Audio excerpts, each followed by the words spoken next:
Hello, everyone. Welcome to this month's Mindful Moment series. This is Laura, your adult services librarian. As I start all of my Mindful Moment series, I'm just reiterating that I am not a medical professional or an expert in this topic in any way. I'm just a librarian who's done a lot of research as an information scientist. So this month, our topic is to be more productive, how to be more productive. I learned a lot while I was making this presentation, and I hope you do too. So what do I mean by more productive? So in this talk, I will be talking about time management skills and focusing techniques, how to get an increased output, a better understanding of your goals, and a better organization and prioritization of your goals. So that's what I will be talking about in this month's topic on how to be more productive. So what are some benefits to productivity? So learning skills to help you become more productive allows you to have more freedom to pursue your passions. So your hobbies, your arts and crafts, your side projects, things you really enjoy in life. It helps create less stress. It develops time management skills to easily apply to future events. So when you get those upcoming tasks for work or in your personal life, you're easily able to compartmentalize them to create good time management skills to get those things done. It gets you better organization skills. It allows for a better workflow. It can increase your overall energy, give you better focusing skills, and better feelings of control over your tasks and goals so they're not so overwhelming. So how do you get started? First, I'm going to talk about some broad techniques by two separate experts in the field, and then I'll get into some specific sharing. So the first broad topic I'm going to talk about is creating goals. So I will talk about in detail in the next slide. This is about creating SMART goals, and you'll see that SMART is capitalized there, so it stands for something. So to create goals, first, write down your dreams and ideas to see if they can become goals. So again, this is a broad topic. This is not just like, oh, I have 3 things to do at work. How do I get them done?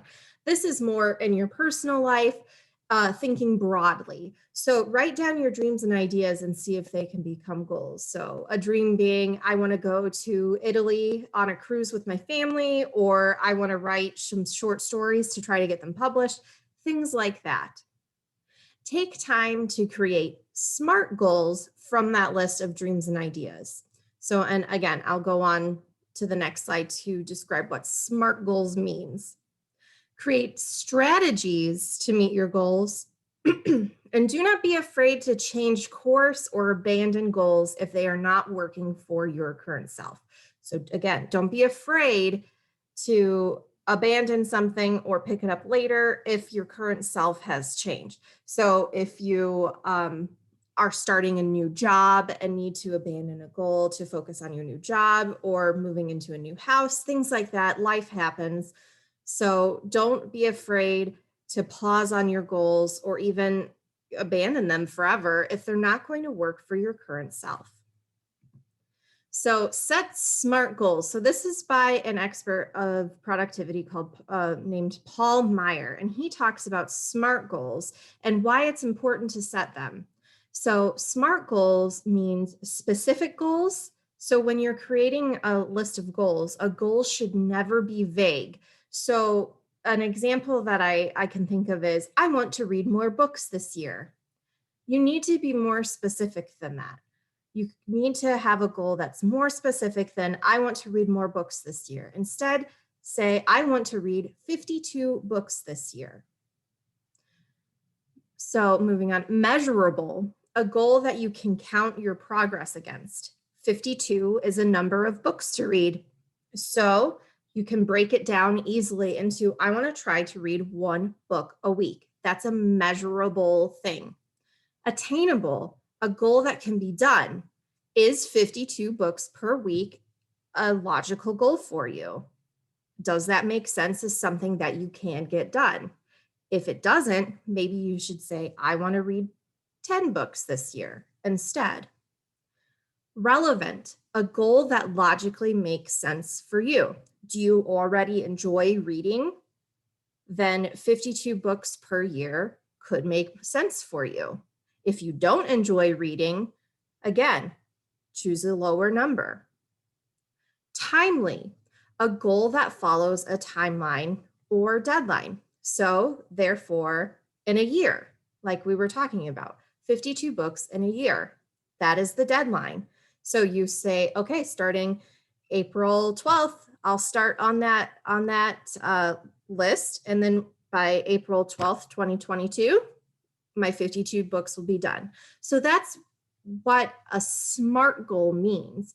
Thinking about all of those 5 aspects and applying them to your goal. Again, another broad topic to talk about here when talking about increasing your productivity is prioritize and organize. Chris Ducker is an organizational of productivity expert, and he was talking about how when you are creating goals, to-do lists, things like that, to take a moment and think about your everyday life, not the things you need to get done, just an everyday. So this could be at your home life, an everyday Saturday. What does that look like for you? It could be your work life. Okay, I'm here on a Tuesday. What does that mean for you? This is, again, not your to-do list. This is your daily autopilot things that you do. So write down a list of your things that you do regularly, and then label your activities into 3 categories: things only I can do, things someone else can do, and things I should stop doing. So things only I can do include things like reading a bedtime story to my daughter, exercising in my exercise class. Things someone else can do. Do you have a partner in your life or children who are old enough to help you wash the dishes? Do you have someone who can help you with your daily chores? Things like that. Things I should stop doing. Well, I'll leave that up to you. That's too broad. But you know what those things are when you start writing them down. Then, after you write down your list, you've organized them into these 3 categories. Chris Ducker then describes that these are your priorities. So things only I can do should always be a first priority. Things someone else can do should be a second priority. Things I should stop doing should be not a priority or not something you should be doing at all. That's a way to think about your everyday life and how to organize and prioritize them. Chris Bailey in Hyperfocus, How to Be More Productive in a World of Distraction, also prioritizes and organizes tasks. In a similar way, he says that there are 4 types of tasks: unattractive, attractive, productive, and unproductive. And you can see in this chart taken from that book that necessary work, purposeful work, unnecessary work, and distracting work falls into those categories. So things can be, again, this is another way to organize your everyday once you've written down your everyday task list. So if this seems like a better flow for you, this is a way to do it as well. This is very good with work projects. So now, as we're on the topic of work, I will share some productivity tips for work. Starting with email tips for work. Email is all consuming, and especially right now in this climate, a lot of things are shifting online. So these are some tips to dealing with your email to be more productive, increase your focus, help with time management. Schedule time in your day to check your email. Focus on organizing and responding to emails during the time of day when you have less energy. Resist the urge to constantly check your email and unsubscribe from unwanted emails. Unsubscribing makes the inbox look less daunting. You open up your email, you see you have 52 emails, but you delete automatically 40 of them. So technically, that's only 12 emails you need to look at. Schedule time in your day to check your email. This could be, 4 times, 5 times during your workday. Set aside 30 minutes to check your email. This might change day to day if you're expecting a need to be answered at this time email, but this could work for you. So focus on organizing and responding to emails during the time of day when you have less energy. Save that time of day when you have the most energy for more pressing tasks. And resist the urge to constantly check your email. Don't always have your email open. It's distracting. Productivity tips for work. Begin each workday by planning your day and develop a morning work routine. Sit down at the start of each day, review what you'd like to get accomplished for that day, and be realistic about what you think you can get accomplished for your day.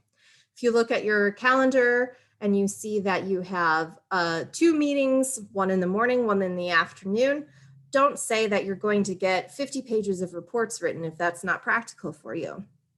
And developing a morning work routine helps you get into your day. So by sitting, looking at your to-do list, looking at your calendar, enjoying a cup of coffee while you're thinking about your day ahead for 15 minutes, that's a great morning work routine. Track your time. So spend a week or two loosely monitoring how much time it takes you to complete routine tasks to help you plan your workday. So this isn't immediately say, oh, okay, I'm going to get this project done in 1 hour and that's all I'm going to spend on it. No, it's being like, if that's a normal project that you work on regularly, spend a week or two seeing how long on average that project takes you to do. Does it take 1 hour and 30 minutes roughly? Then you should plan accordingly for 1 hour and 30 minutes into your workday planning for that type of project. Create goals lists for work. Again, that SMART list I was talking about. Divide these into short-term, long-term. So what's a short-term versus long-term? So long-term could be a goal to build an addition onto the workspace. A short term could be call more clients or something like that. And then divide those into high priority, low priority, using those skills that we talked about previously. Conquer your harder tasks as early as you can. The more you put off doing something that you think is hard, the harder it's going to be, the more anxiety it causes. So conquer those tasks as early as you can. Do not have your personal phone next to you while you work. Turn the volume up if you are expecting a phone call and set it across the room. Assess your environment for distractors. And I know a lot of people are working from home right now, but choose a workspace if you can that lessens distraction as much as possible. And this could be a little awkward in a shared workspace, but be kind and considerate with your coworkers if you find them distracting, and think of ways creatively to cut down on the distractions to make your environment friendlier for you to get productive work done. Be mindful for times of the day when you're at your most productive and least productive. So monitor your work for a couple of weeks and list the times you felt your most productive and least productive. So for when I was a student in college, I felt my most productive in the evening time. But now that I've aged out of that, I feel most productive in the mid-morning to early afternoon. And schedule your daily tasks around those times. So schedule your more difficult tasks during the time you feel most energetic and most productive. This quote comes from Claire Diaz-Ortiz. In order to work well, you need to know the times when you are most effective and utilize those times to do your work. Multitasking can be the enemy of productivity for quality work. Try not to multitask as much as you can. Set deadlines for work tasks that don't have deadlines. Open-ended projects often get pushed aside for those that are more pressing, but that doesn't mean that those tasks aren't important too. So set a deadline for those work tasks. Say, I'm going to get this done this week by Friday. Use a physical calendar and physically write as much as possible. Physical calendars and physically writing helps you remember things better and creates a better sense of officiality to things. Avoid joining too many work organizations. I know it's hard sometimes to say no thank you, especially if it's considered to be an honor to be asked to join an organization, but really think about your workload. Can I add on another organization? Keep as clutter-free of a workspace as possible. Clutter equals anxiety, and having a clutter-free workspace increases focus. Set timers for specific tasks. So going back to what I talked about with, once you have an idea of how long a normal task takes you, set timers, set a timer for when you're working on that project, put the timer across the room and just work on the task. If you have the timer right next to you, it's hard not to just stare at it and be like, oh, I only have 20 minutes left. Set it across the room. If it works, it'll go off, you'll hear it. If you're having trouble focusing on a task, walk away from it for a minute and come back to it. Go for a walk around the building. Go get a cup of coffee and come back. Go get a drink of water and come back. And sometimes just 30 seconds to 2 minutes away from a task gives a whole new fresh perspective. Take time at the end of your workday to assess what you were able to accomplish. Be proud of what you were able to accomplish during the day and don't get yourself down. Take time, the last 5 minutes of work while you're packing up your bags and things, take time to be proud of what you were able to accomplish during your day. Leave work at work if you can. I know every job is different and some jobs expect you to do things at work per your contract or your understanding with your higher ups, but leave work at work. Do not do any work-related activity like checking emails on your off time. Learn signs when you need a break and take your breaks. If you're getting frustrated very easily, take a break. Go outside while you take your break and take a walk to rejuvenate. Walks are very good. They help your circulation. And if it's a lovely day out, who doesn't like being outside on a lovely day? Use your vacation time. That's why it's there, to help rejuvenate you. When you come back, oftentimes after you get over that hump of all the pile up of being back, you'll feel more productive. And assess if you're happy in your workplace. Really take time to think about, is this the best fit for me? So now moving on to some general tips.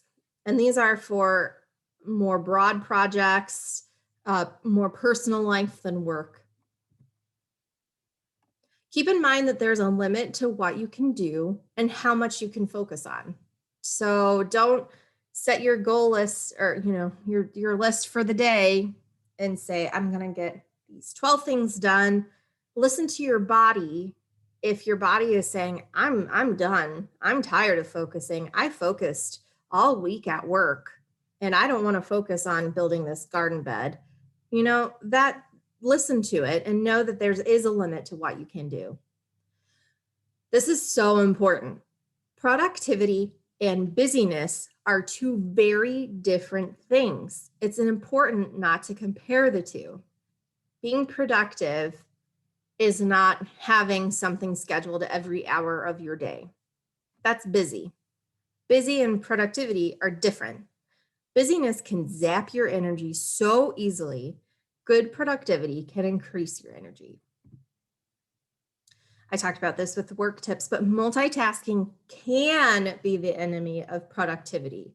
But there is some sort of middle ground here, thinking about what works for you for something called Positive multitasking. And here are some examples of positive multitasking. Knitting while watching TV, listening to an audiobook while gardening, listening to a podcast while exercising. So those are some ways of multitasking that could work for you. Again, it doesn't work for everybody. If you find yourself not having any clue what's going on in your TV show 3 episodes in after you've knitted a half of the scarf, maybe that's not positive multitasking for you. Edward M. Hollowell wrote books called Driven to Distraction and Driven to Distraction at Work, and he says it's neurologically impossible to concentrate on 2 tasks at once, and he's a medical doctor. So that makes a lot of sense. So keep that in mind too when you're trying to juggle too many things at once. It's neurologically impossible to concentrate on 2 tasks at once. In your personal life, schedule time in your day to check your email and social media. So don't always, move to your email or social media accounts at any time during the day. Be mindful and say, okay, I'm going to look at my social media accounts at these times today. Resist the urge to check your email and social media accounts outside of those times. It is hard. And this is how addiction to social media and your smartphone begins. You need to resist the urge to check. Unsubscribe from unwanted emails. That's what I talked about with your work tips.